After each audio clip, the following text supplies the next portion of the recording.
وَلَقَدْ يَسَّرْنَا الْقُرْآنَ لِلذِّكْرِ فَهَلْ مِن مُدَّكِرٍ۔ انعام ہے، یہ جو نعمت ہے، یہ جو فضل ہے، کیا یہ کبھی وبال بھی بن جاتا ہے؟ فتنہ اور آزمائش بھی بن جاتا ہے؟ یقیناً بسا اوقات ایسا ہوتا ہے۔ مال اور اولاد اللہ کا فضل ہے۔ مال کے بارے میں اللہ نے فرمایا کہ وَإِنَّهُ لِحُبِّ الْخَيْرِ لَشَدِيدٌ۔ حب الخیر، مال کو اللہ نے خیر کہا۔ اسی طرح اولاد بھی، اولاد جس کے بارے میں قرآن کریم میں وَوَهَبْنَا، ہم نے عطا کیا، یا یہ نبی دعا کر رہے ہیں کہ رب حبلی، اللہ مجھے عطا کر دے۔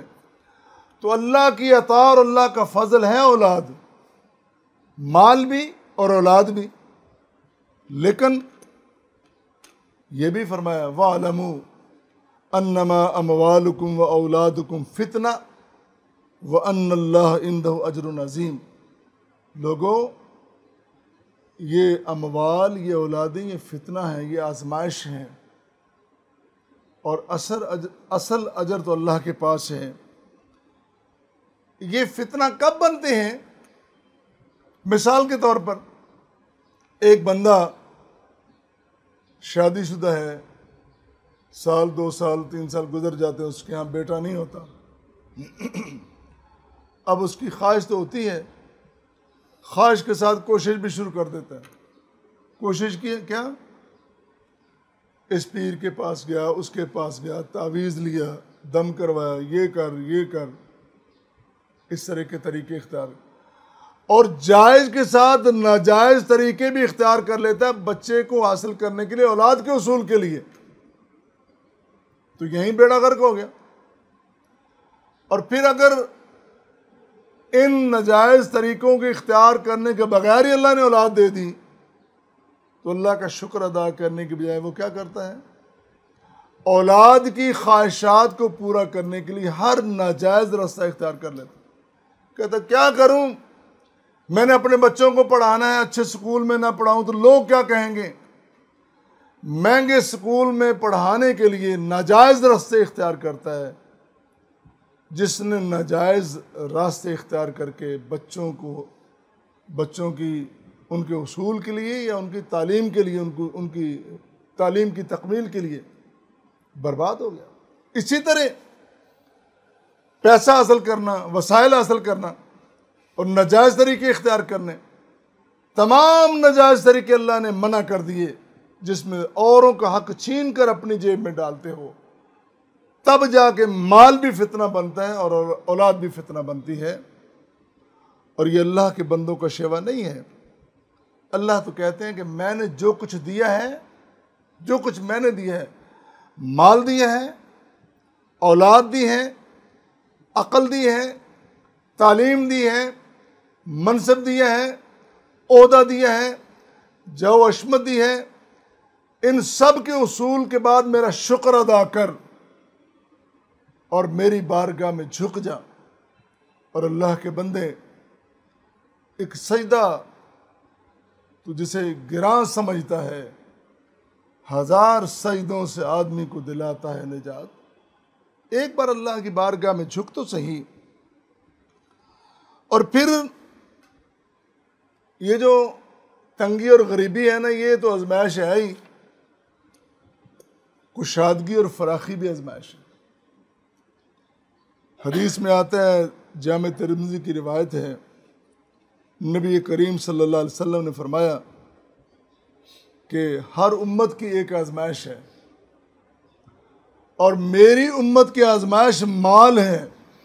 اندازہ فرمائیں، پیارے پیغمبر علیہ السلام کا فرمانا کہ میری امت کی آزمائش مال ہے۔ ایک اور روایت صحیح بخاری کی، عمران بن حسین بیان کرتے ہیں رضی اللہ تعالیٰ عنہ، پیغمبر کریم صلی اللہ علیہ وسلم نے فرمایا، آپ نے فرمایا کہ میں جب گیا معراج پہ تو میں نے جنت میں جھانکا، جنت میں جھانکا تو میں کیا دیکھتا ہوں؟ ان لوگوں کی کثرت ہے جو دنیا میں محتاج تھے، یعنی جنت میں غریب زیادہ ہیں۔ دنیا میں کوئی کسی سے سلام نہیں لیتا، یہ غریب آدمی میں ایسے سلام نہیں لوں گا،